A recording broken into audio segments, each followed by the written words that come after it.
Ice cream, வேண்டாம் lollipop, வேண்டாம் அம்மா, வேண்டாம் தாத்தா, வேண்டாம் லாலிபாப், வேண்டாம் ஜூஸ், வேண்டாம் கேக், வேண்டாம் டாகி ஓவோ, வேண்டாம் பத்தம்மா, வேண்டாம் பத்தம்மா வேண்டாம் அண்ணன் வேண்டாம் அம்மா வேண்டாம் யா வேண்டாம் யா யா வேண்டாம். பேச மாட்டேன். பேச மாட்டியா? அப்பா மட்டும் வேணும்.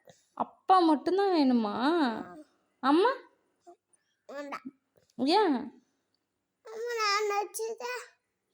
அம்மா வச்சிச்சா அதனால வேண்டாம்மா. அம்மா எதுக்கு வச்சிச்சு? சரி அம்மா எதுக்கு வச்சிச்சு? அம்மா எதுக்கு வச்சிச்சு?